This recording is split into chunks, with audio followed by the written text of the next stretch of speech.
sejam muito bem-vindos a mais um episódio FAME Conexões da Saúde. Meu nome é Ana Lara e eu sou acadêmica da Faculdade de Medicina de Barbacena.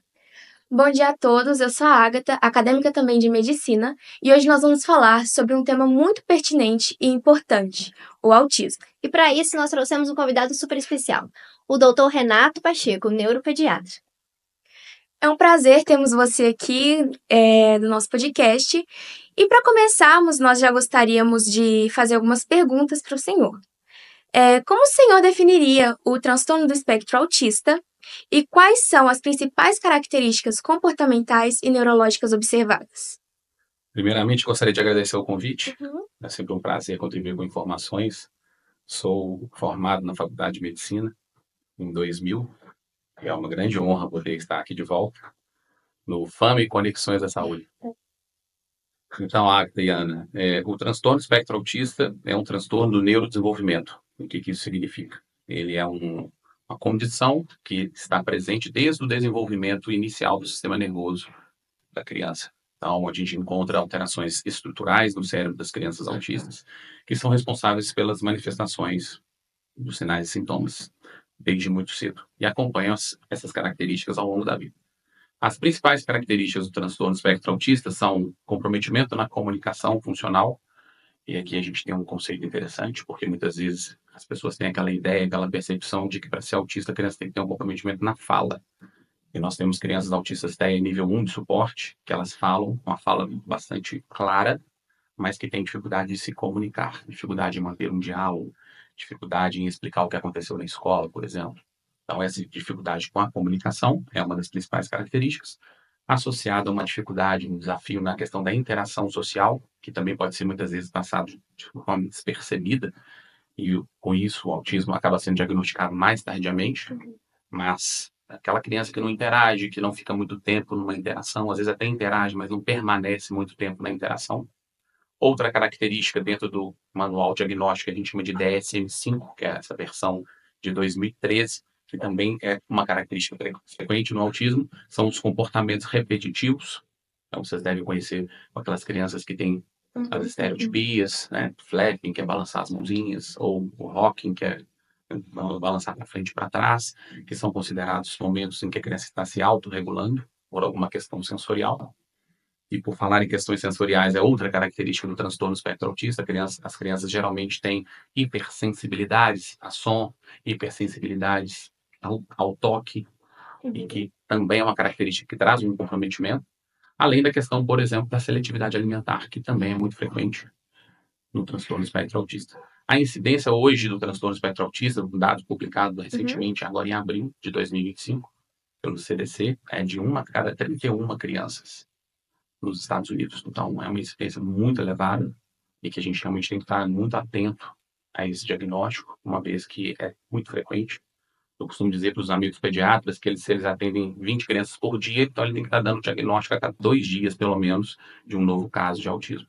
Então, é alarmante mesmo essas informações. Muitos novos casos, né? E, doutor, quais são as diferentes manifestações que a gente pode observar no espectro autista? Acho que ele também se enquadraria essa pergunta um pouco no que o senhor disse, Sim. Mas como seria isso?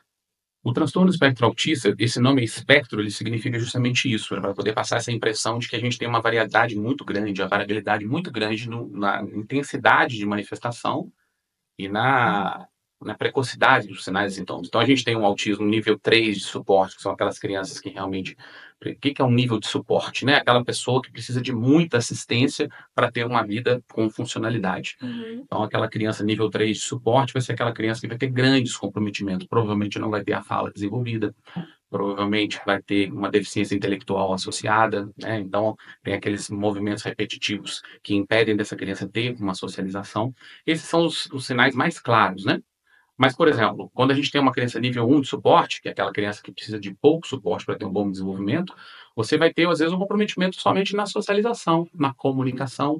Então, os sinais vão passando de forma mais discreta. E, com isso, o diagnóstico acaba sendo mais tardio. O autismo em meninas, por exemplo, não sei se aqui é uma das perguntas que vai ser feita, mas ele é muito mais dificilmente diagnosticado do que nos meninos. Porque as meninas, elas têm capacidade de se camuflarem, a gente usa até esse termo, uma camuflagem social. As meninas conseguem disfarçar mais os sinais e sintomas. Elas são capazes de copiar comportamentos que são socialmente mais aceitos do que os meninos. Por exemplo, quando elas têm uma das características que a gente chama de rigidez cognitiva, elas se interessam por princesas. Isso aí é algo mais aceitável do ponto de vista social. Os meninos já gostam muito de carrinhos. Então, é como se os sinais e sintomas ficassem mais claros e nas meninas mais disfarçados. E aí, quando a gente vai avaliar, né, a relação de incidência de meninos para meninas, coloca-se uma relação de 3,5 para 1, de 3,5 meninos para uma menina diagnosticada.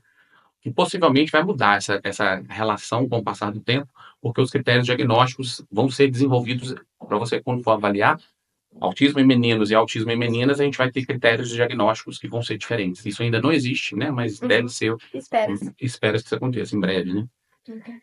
Como que se dão as interações de genética e meio ambiente nessas condições?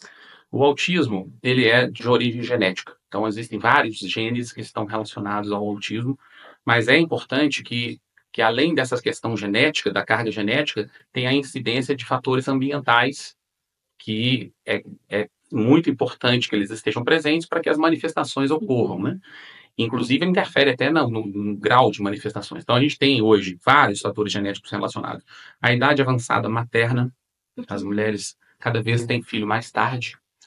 A idade avançada paterna, inclusive, né? Homens acima de 40 anos com incidência muito mais elevada de ter filhos autistas. Homens acima de 60 anos têm uma incidência em torno de 40% de chance maior de ter filhos autistas. Doenças adquiridas durante a gestação, aquelas que chamamos de TORCHs, toxoplasmose, rubéola, sífilis, que inclusive aumentou muito a incidência de sífilis nesses últimos tempos. As questões de hipertensão durante a gestação, o diabetes durante a gestação, diabetes gestacional é um fator ambiental relacionado. As condições de nascimento, as crianças que nascem prematuras, que tiveram falta de oxigenação ao nascimento, também é um desses fatores, além do uso de drogas, que aumenta a incidência, uso de medicações, como o valproato de sódio, que é muito utilizado para a questão de modulação do humor, antiepilético. Então, todas essas condições cada vez mais estão comprovadas do ponto de vista científico, que acaba aumentando muito a incidência. Provavelmente por esse motivo é que o autismo tem se tornado cada vez mais frequente. E, doutor, quais são os sinais precoces que os pais, os cuidadores profissionais, eles notam, assim, observam nos primeiros anos de vida da criança? Bom, a criança autista, a gente trabalha cada vez mais para poder trazer o diagnóstico de uma forma mais precoce. Isso aí para qualquer diagnóstico, quanto mais precocemente percebido, maiores as chances de ter um bom desenvolvimento. No autismo, isso então é mais importante ainda. A corrida contra o tempo do autismo, né? Então, assim, a criança autista, quando ela vai mamar, por exemplo, no seio da mãe, ela não vai ter aquele contato visual esperado, né? Aquele momento ali que é um momento que chama de um momento mágico, em que o bebê fica ali namorando a mãe, etc. Na criança autista, esse contato visual já pode ser comprometido. E a gente está falando de uma criança de dias de vida, né? Uma criança autista, geralmente, ela não vai imitar os pais. Então, aquela criança, assim, que você ali com 3, 4 meses, você já está rindo para ela ri de volta, você balança a mãozinha, ela balança a mãozinha. Essa capacidade de imitação fica muito limitada na criança autista. A criança autista, muitas vezes, ela não vai ter aquele sorriso que é esperado, a gente chama de sorriso social, em resposta ao sorriso do seu pai e da sua mãe.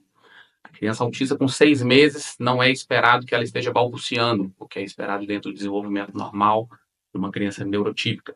Geralmente, a criança autista, ela tem atrasos motores no desenvolvimento. Então, são mais molinhas, demoram mais a engatinhar, demoram mais a andar.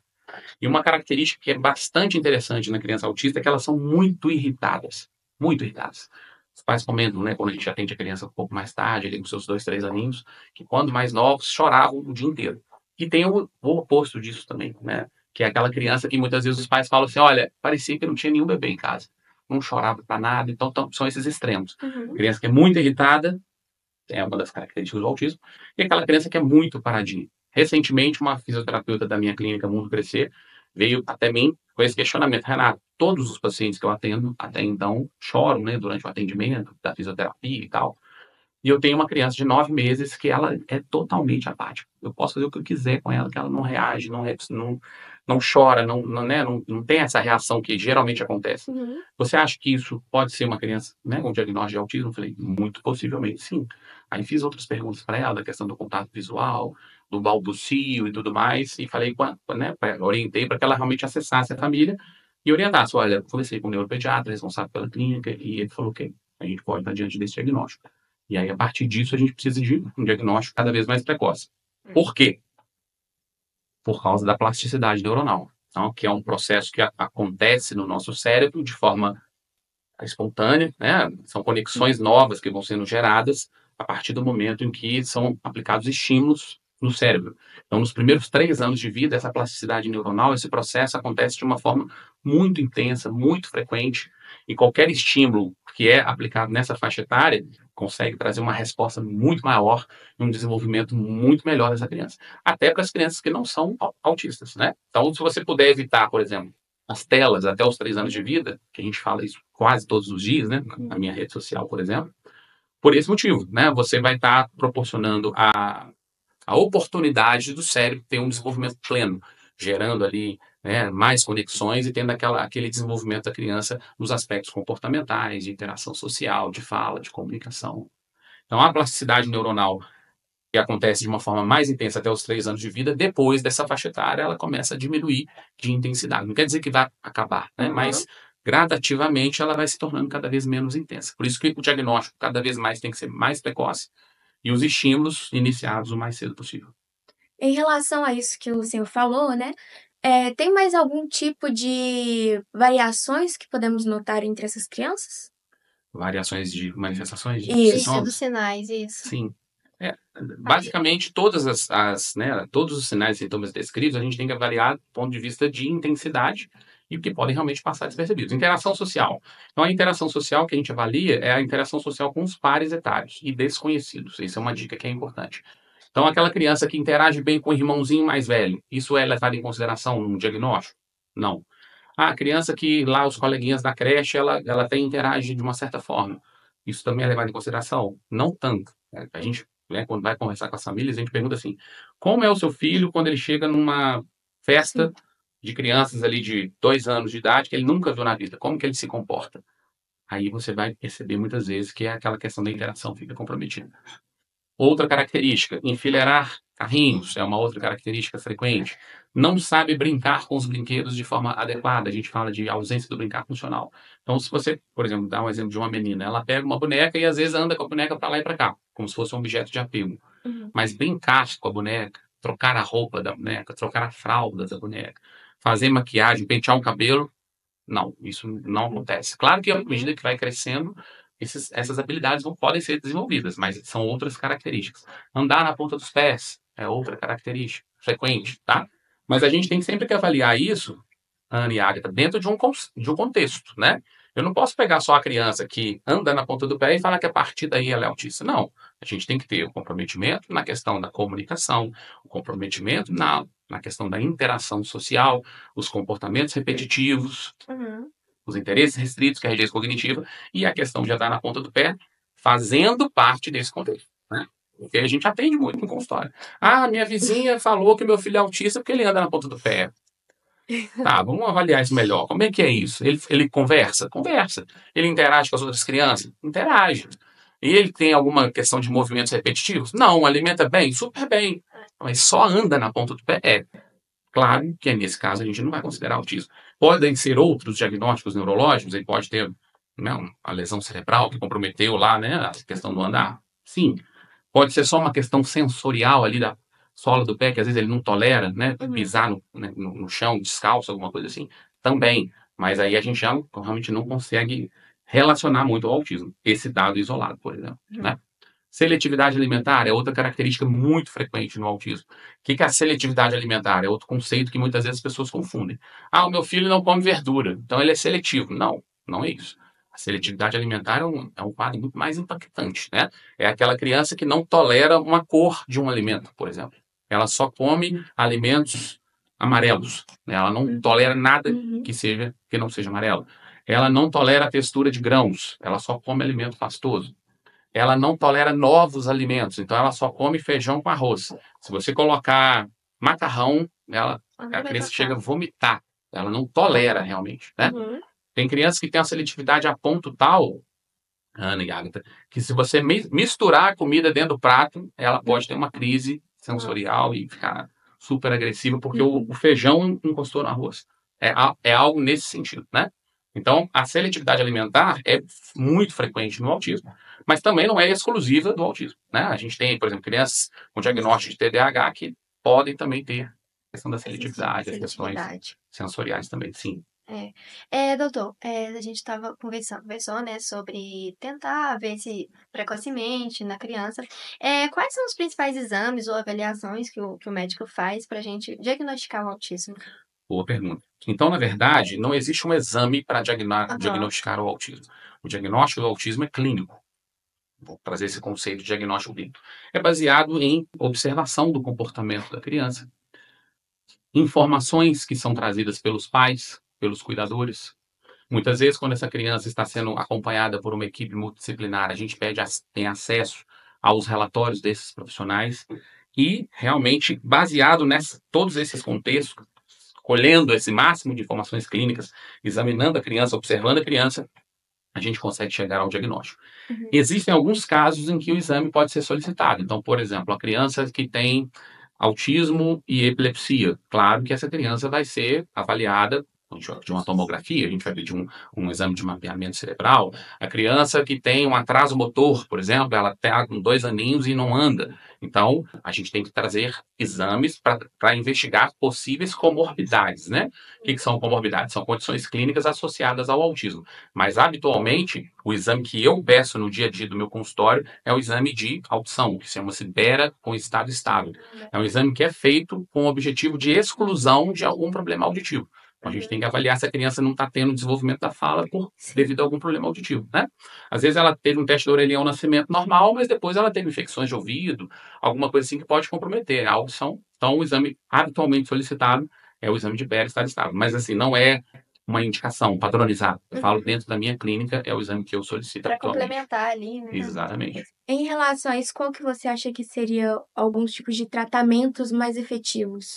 Os tratamentos mais efetivos começam dentro de casa. Aquela família que estuda sobre o autismo, aquela família que conhece o autismo, ela sabe estruturar a rotina dessa criança, né? Então, a criança autista, ela precisa ter horário de acordar, horário de dormir, horário de almoçar, horário de tomar banho. A rotina tem que ser muito bem estruturada. São crianças que você tem que trabalhar com aquela questão da previsibilidade.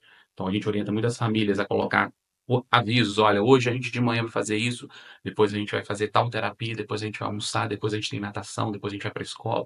Tudo que é feito de forma previsível para a criança autista, a criança acaba tendo uma evolução, uma reação muito melhor. Zerar telas até os 3 anos de idade é outra atitude que os pais realmente devem fazer. E as intervenções focais, que nós denominamos, as terapias que mais indicamos são as terapias de psicologia, quando trabalha com a ciência ABA, terapia ocupacional, principalmente através da integração sensorial, que é uma metodologia dentro da terapia ocupacional, fonoaudiologia, e aí eu destaco a importância da comunicação aumentativa e alternativa, que também é uma forma de se trabalhar dentro da fonoaudiologia, onde você utiliza maneiras diferentes de comunicação que não somente a fala. Então, isso utiliza várias técnicas que podem ser utilizadas, em que a criança, muitas vezes, enquanto não está desenvolvendo a fala, ela consegue se comunicar bem através de figuras, de trocas de figuras, através de pictogramas, através de uso de tablet, muitas vezes, né? Que são os recursos de alta tecnologia, em que a criança pode ter ganhos, inclusive, na sua fala, por isso que o nome é aumentativo. E aquela criança que não está desenvolvendo bem a fala, ela consegue se comunicar. E as outras terapias indicadas, né, são psicopedagogia, para as questões educacionais, a nutrição, muitas vezes, quando a gente tem uma criança, né, com seletividade alimentar importante, fisioterapia, quando existe um atraso motor também associado, musicoterapia, que é uma terapia que não é tão conhecida assim, mas é muito bacana os resultados que a gente consegue com a musicoterapia, sensacional o trabalho, e também, né, aquelas pessoas que possam ter acesso à ecoterapia, que eu trabalho através do cavalo, que também muitas implicações aí que podem trazer ganhos para essas crianças. Cada criança tem que ser avaliada de forma personalizada. Então, não é chegar lá no pacote padrão, faz isso, isso. Não, né? Em algum momento, aquela criança está precisando de aumentar mais a intervenção com terapia ocupacional. Nesse momento agora, ele desenvolveu a parte da psicologia, vamos diminuir um pouquinho. Então, o profissional que vai acompanhar aquela criança, seja neuropediatra, seja um pediatra do desenvolvimento, seja um psiquiatra infantil, ele tem que estar trazendo essa personalização, né? Não é realmente seguindo esse pacote padrão, porque senão a criança não vai ter o desenvolvimento pleno. Mas lembrando que os estímulos começam dentro de casa. Então, eu falo sempre isso com as famílias: olha, peguem orientações com os profissionais que acompanham seus filhos e coloca em prática dentro de casa. Porque uma hora só por semana é muito pouco de estímulo que aquela criança precisa. O ideal é que pegue aquele estímulo e repita todos os dias em casa, sábado, domingo, todo dia, trabalhar ali pelo menos 1 horinha, 2 horinhas com a criança em casa, que isso vai ser fundamental para que a criança realmente tenha um bom desenvolvimento. E doutor, como que uma intervenção precoce ela pode impactar positivamente o desenvolvimento dessa criança, além do fato da neuroplasticidade que o senhor tinha comentado, né, que é bom, por causa, né, tratamento Sim, precoce, sim. assim. Quanto mais cedo essas intervenções forem iniciadas, mais condições a gente consegue, mais resultados a gente consegue ter. Uhum, Né? Então, assim, é uma realidade ainda que não é muito alcançável, mas a curto prazo, médio prazo, é o que a gente mais objetiva, que é que esse diagnóstico seja o diagnóstico do autismo seja realizado por volta de 6 meses, 9 meses. Porque é justamente essa questão, assim, se você tem um caminho, vamos lá, uma pessoa que aprendeu a dirigir, foi fazer uma prova de autoescola depois de 30 anos que sabe dirigir, vai ser mais difícil dela conseguir passar nessa prova do que aquela pessoa que já aprendeu a dirigir fazendo autoescola desde o início e tudo mais. Então, é uma comparação simples, mas é mais ou menos isso. Se a criança já começa a ter o seu desenvolvimento direcionado com os estímulos adequados, com as orientações das terapias, a condição, a possibilidade dela se desenvolver é muito maior do que você atuar de uma forma tardia, não só por causa da questão da plasticidade neuronal. uhum. Em relação a avanços, novas abordagens, o senhor recomendaria alguma? Muitos estudos que hoje em dia são feitos e que tem muitas questões que ainda não tem muita comprovação científica, né? Então eu trabalho na linha de embasamento científico, né? Avanços tecnológicos, por exemplo, na área de comunicação aumentativa alternativa, tem muitos avanços. Essa questão do uso do tablet é sensacional. Assim, eu vejo assim, crianças que realmente não falam nada e conseguem se comunicar super bem através desse recurso tecnológico. Muitas vezes a gente tem as questões de intervenções, por exemplo, na parte nutricional, tem muita questão de suplementação, se fala hoje em dia, né? Ômega 3 é algo que já é uma consistente, então vale muito a pena ter acesso à questão do ômega 3. E tem muitos estudos falando de vitamina D, reposição, ferro, zinco, né? Então, assim, vale a pena a gente ter acesso a esse tipo de informação, mas sempre avaliando com certo conceito. Porque tem muitas crianças, por exemplo, que são seletivas, se você for fazer uma suplementação para ela com um gosto desagradável, pode ser que aquela comida que ela esteja ali se alimentando, ela nem queira comer mais, porque ela fica como se fosse com receio de ter aquele gosto desagradável. Uhum. Então, assim, eu vejo que as famílias ficam muito ansiosas, né? Ah, eu vi no Instagram tal coisa, eu quero colocar em prática em casa. Mas sem uma orientação específica, eu acho que é arriscado, é perigoso, né? Mas os avanços são muito grandes. A gente vê, por exemplo, inclusive em termos de diagnósticos, né? Eu vejo vários estudos que colocam como se fossem inteligências artificiais que conseguem captar, né, comportamento da criança, ela fica monitorizada ali, determinados comportamentos padrão, né, de padrão repetitivo, são indicativos de autismo. Neurofeedback para tratamentos de questões atencionais, temos vários estudos que falam sobre isso. Tem o eye tracking, que é um aplicativo, na verdade, é um programa de computador que colocam imagens para a criança avaliar e de acordo com que os pontos em que a criança está enxergando pode ser indicativo de autismo. Também muito discutido, eu acho bem interessante, né? Porque a gente sabe que uma das características do autismo é que eles não têm esse contato visual, até um dos sinais e sintomas, né? O contato visual ele é empobrecido e a ideia é que a criança, ao invés de olhar nos olhos, ela olha mais nesse ângulo aqui da mandíbula e tudo mais, e que isso pode ser rastreado, né, através de um programa de computador e depois ali juntado, né, com outras informações e chegar a um diagnóstico mais precoce do autismo. Vejo isso com bons olhos, né? E a gente não está tomando nenhuma atitude assim, sem avaliar a criança, sem conversar, mas acabam sendo recursos que você pode utilizar para facilitar um diagnóstico mais precoce. Para implementar, Sim, né? mas que ainda não é um consenso na comunidade médica, né? Uhum. Renato, quais são os maiores desafios no atendimento dessas crianças para você?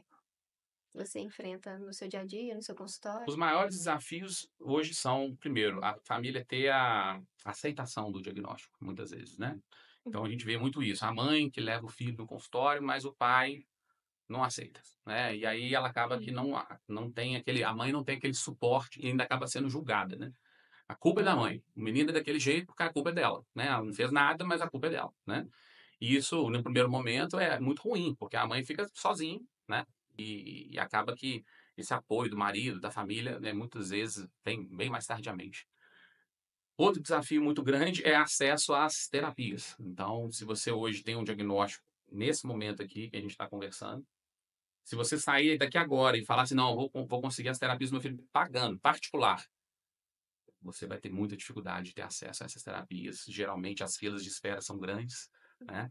E se a gente for falar de convênio, as filas de espera são mais longas ainda. E se for falar de SUS, aí realmente são filas de espera que não tem fim, né? Então, esse acesso às terapias é um drama muito grande, né?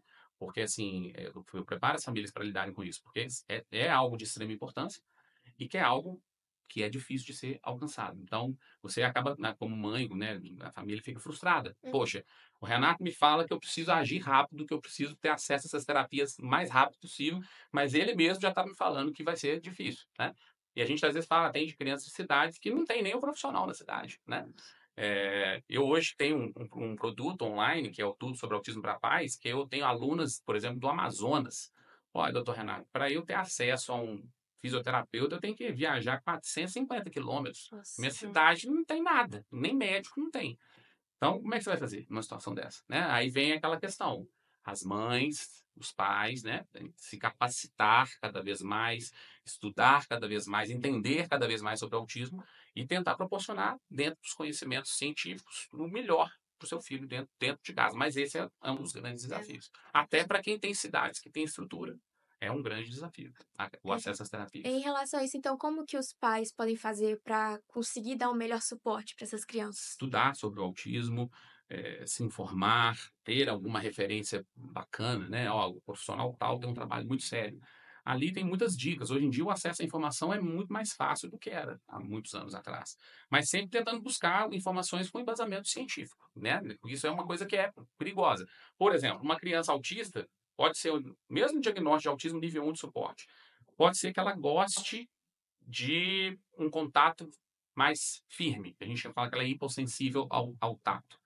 E aí, se você faz uma forma de um contato com ela que não seja do jeito que ela gosta, ao invés de estimular a criança, ela pode ficar irritada.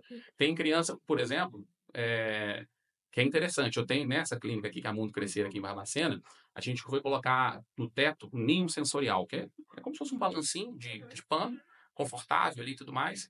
E acaba que, em algum momento lá, ele ficou próximo à parede. E aí a nossa terapeuta ocupacional falou, olha, nós vamos ter que tirar esse nível sensorial e colocar ele mais numa centralização diferente daqui. Eu falei, mas por quê? Falou, olha, tem crianças que você vai gangorrar ela nesse nível sensorial só um pouquinho, aí tudo bem. Mas e aquelas que você tem que empurrar, você tem quase que virar 360 graus, aí eu falei, caramba, aí ela vai bater na parede. Então, são questões que a gente tem que tomar cuidado com isso, né? Porque realmente são muito personalizadas. Eu posso ter 1.000 crianças autistas com o mesmo diagnóstico, nível 1, nível 2, nível 3, mas cada uma delas é totalmente diferente da outra. As demandas de cada uma é totalmente diferente da outra. Entendi.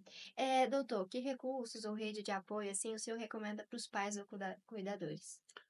Olha, essas organizações não governamentais, as ONGs, são interessantes. É importante que eles tenham sempre, né, criar uma rede de apoio, de preferência com os profissionais que estejam acompanhando aquela criança, os psicólogos, os professores da escola que estão acompanhando aquela criança, né? Uhum. A família tem que ser uma grande rede de apoio. Eu acho que é muito importante que tenha esse apoio dentro de casa. E tem grupos de pais, que também tem aquelas associações, né? Aqui em Barbacena tem associações, no FAED tem associações, e são importantes para ter troca de experiência, né? Troca de vivência. Uhum. Nesses encontros que eu faço com os meus alunos, é muito bacana, porque a gente vê que cada aluno está numa fase diferente. Um está com um filho de 12, outro está com um filho de 2 anos, um já tem um diagnóstico há 5 anos, outro tem diagnóstico há 6 meses. E ali aquela troca de informações é legal, né? O ser humano, quando tem aquela situação, assim, eu vejo que tem outras pessoas na mesma situação que eu, aquilo traz um conforto, um alívio, né? Uhum. Então, essa rede de apoio, desde quanto antes for construída, é o ideal, né? Que você acaba tendo ali mais assertividade, você sabe se você está fazendo uma coisa que tem comprovação ou não, né? Os pais vão se ajudando, eles vão trocando informações que eu acho que são muito importantes. E como que o senhor acha que, em questão das escolas, também para se adaptarem a esse tipo de criança? É um desafio muito grande, né? A inclusão escolar ainda é uma realidade que está muito distante. Melhorou muito nos últimos tempos? Sim, melhorou muito, mas a gente ainda vê muita exclusão, né? Essa inclusão ainda não é feita da forma que deveria ser. Então, o que que a gente precisa? A gente precisa que nós tenhamos, primeiro, uma família bem orientada, que saiba até o que deve exigir da escola, né? Então, a criança autista, ela precisa ter, quando está indicado, né, uma professora de apoio, nem sempre é indicado, é um tema que, inclusive, até muito polêmico. E a gente tem criança autista que não precisa do professor de apoio. Ela tem uma inteligência boa, né? Ela tem uma autonomia, ela consegue produzir sem precisar de ficar tendo intervenções. Mas muitas vezes ela precisa do professor de apoio, muitas vezes ela precisa ter um currículo adaptado. Então, essa criança que está acompanhada, sendo acompanhada pelo psicopedagogo, esse psicopedagogo vai desenvolver junto da escola o PEI, que é o Plano Educacional Individualizado, que são objetivos que são colocados para aquela criança dentro de um semestre. E aí atingiu aqueles objetivos, ele é reformulado novamente para os próximos 6 meses o que vai ser feito. Uma professora regente que também tem que entender do assunto, né? Porque às vezes a professora de apoio, infelizmente, fica com 2, 3 alunos na sala de aula autista. E aí? A professora regente, que tem conhecimento, ela consegue equilibrar as questões. O bullying que essas crianças sofrem, né? Muitas vezes, quando chega na adolescência, isso é muito comum. Então, assim, são muitos desafios que acabam sendo enfrentados. E hoje em dia, eu acho que é um conceito, né, que eu quero trazer aqui também para a nossa discussão do homeschooling. Tem crianças autistas que realmente o ambiente escolar para elas é o fim do mundo. Elas não conseguem se adaptar por N fatores, né? Então, o homeschooling, que é o ensino domiciliar, é uma modalidade que tem ganhado muita força nos últimos tempos no Brasil. Não é algo também que a gente recomenda o tempo todo, mas tem situações que os pais ficam ali insistindo. Eu tenho uma criança autista nível 3 lá de Prados, uma cidade aqui próxima, que a mãe estava extremamente preocupada, porque a menina estudaria no segundo andar de uma escola que, assim, o parapeito é baixinho, ela estava preocupada com a vida da filha dela. Olha, Renato, se não tiver alguém segurando a minha filha, ela pular, eu falei, poxa, e aí? Como é que a gente faz numa situação dessa, né? Será que a escola vai se reformar a escola para fazer um muro?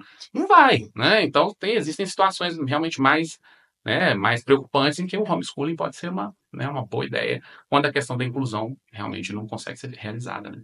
É.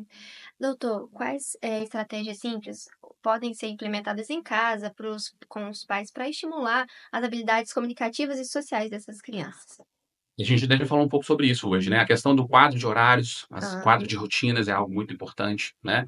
Os pais podem criar dentro de casa eu chamo de circuitos para estimular os filhos. Então, colocar lá, olha, a gente vai hoje trabalhar isso aqui, vamos pular aqui só num pé, vamos colocar aqui você num ninho sensorial, vamos trabalhar a questão de coordenação motora. Existem muitos aspectos, né? O cantinho sensorial, quando a criança estiver mais nervosa, mais irritada, para ela ficar num lugar que ela se sinta mais confortável, ter ali um objeto de apego em que quando ela pega ali aqueles fidget toys, aqueles pop-its, tudo isso são recursos que você pode utilizar dentro de casa, que não é nada muito, né, muito caro. Existem, por exemplo, crianças autistas que têm dificuldade de escovar os dentes, então tem vários modelos de escova de dente que podem ser utilizadas dentro de casa. Crianças que têm dificuldade de cortar a unha, tem vários modelos de cortador de unha. Só que, de novo, não é assim, né, uma coisa geral. Tem coisas que são gerais, quadro de rotinas, previsibilidade, tudo isso é uma orientação geral, mas tem muitas coisas que são orientações específicas. Então, assim, é difícil a gente falar, faz isso que vai dar certo. Tem que conhecer realmente o perfil. Mas cada pai, cada mãe que conhece o seu filho, que está bem orientado, que saiba, né, que entenda muito, entenda tudo sobre o autismo, eles conseguem encontrar esses caminhos. Claro que no primeiro momento tudo parece que é muito confuso, né? Mas depois que as informações vão sendo mais sedimentadas na consciência dos pais, essas atitudes elas vão se tornando mais fáceis. E de novo, né? Aquelas pessoas que não têm acesso às terapias, elas têm que fazer realmente dentro de casa. A gente, por exemplo, nesse curso, né, do Tudo sobre Autismo para Pais, eu oriento as questões tem aula lá da ecoterapia. Então, às vezes, se você mora num lugar, numa fazenda, que você tem acesso ao cavalo, você pode utilizar desse recurso, né? Não é dentro de casa, mas é dentro, né, do ambiente domiciliar, do ambiente familiar, que pode trazer muitos ganhos, que é um trabalho realmente muito bacana. Que, inclusive, aqui em Barbacena tem um trabalho desse bem diferenciado. Perfeito. Você pode compartilhar para a gente algum caso que ilustre o sucesso de algum diagnóstico que teve intervenção precoce? Muitos casos, muitos casos. Na verdade, 80% das crianças autistas, elas têm que se desenvolver bem. Isso é algo que os pais têm que saber, inclusive. Têm que saber disso. Por quê? Porque se está levando o filho para terapia, está fazendo os estímulos que são importantes, os pais têm que ver resultados. Só que muitas vezes a gente tem que questionar tudo isso. Será que a terapia está sendo feita de forma adequada? Será que o profissional está se dedicando realmente ao desenvolvimento daquele determinado paciente? Então, se ele é autista e está fazendo tudo que é importante, ele tem que se desenvolver. 80% das vezes ele vai ter que se desenvolver. Casos de sucesso. Sim, crianças, que é importante a gente ter essa referência. Crianças que, quando diagnosticadas, estavam no nível 3 de suporte, ou seja, precisavam de muito suporte para ter um bom desenvolvimento. Hoje a gente pode encontrar essa criança 1 ano depois, 2 anos depois, em nível 2 de suporte. Crianças que estavam em nível 2 de suporte, que hoje estão no nível 1, desenvolveram a comunicação, desenvolveram a fala, desenvolveram mais a interação. Então, a expectativa é que realmente vá diminuindo esse nível de suporte. Claro que se você também ficar dentro de casa, deixando a criança assistir televisão o tempo todo, não fazer nada, vai aumentar esse nível de suporte. A criança pode sair de nível 1 para nível 2. Mas, assim, são inúmeros casos, né? Que a gente realmente traz essa informação que é bem otimista para as famílias, né? Se você tiver um diagnóstico precoce, fizer as intervenções de maneira precoce, colocar os estímulos dentro de casa, né? Pegar os estímulos da terapia, repetir esses estímulos em casa, o seu filho vai se desenvolver. Vai sair do nível 3 para o nível 2, vai sair do nível 2 para o nível 1. Inclusive, ele pode deixar de ter os critérios diagnósticos do transtorno espectro autista, que a gente chama esse termo, né? Sair do espectro. Que são aquelas crianças que, se fossem avaliadas hoje, elas não teriam o diagnóstico, de tão bem que elas evoluíram. Então, são realmente muitos casos. Doutor, qual a sua mensagem final para os pais que estão acompanhando o nosso podcast hoje? Bom, mais uma vez agradecer FAMs e Conexões da Saúde e falar para você pai, para você mãe, que se você tem um filho em casa que percebe que ele tem uma dificuldade com a fala, dificuldade na interação social, aquele contato visual comprometido, é muito importante que você busque ajuda o mais cedo possível. Converse com o pediatra que acompanha seu filho. Não fique perdendo tempo. Explique para ele o que você está percebendo e já busque colocar em prática em casa os estímulos que são importantes. Zerar as telas do seu filho até os 3 anos é de extrema importância. Criar rotinas para ele, horário de dormir, horário de acordar, horário de almoçar. Isso é o que você pode fazer de melhor e estudar tudo que você puder sobre o autismo, porque realmente o conhecimento do pai e da mãe é o que salva o futuro da criança autista. Essa é a mensagem principal que eu quero deixar para vocês hoje. Muito obrigada. Bom, assim a gente chega ao fim de mais um episódio do Fome Conexões da Saúde. Mas antes da gente finalizar de verdade, eu vou passar a palavra um pouco para o doutor, que ele tem algumas palavras para dizer. Eu quero convidar você para me acompanhar nas redes sociais. O meu perfil do Instagram e Facebook é o @drrenatopacheco e o meu canal no YouTube é drrenato_neuropediatra. São todos convidados para obter mais informações com embasamento científico. Muito obrigada e até a próxima!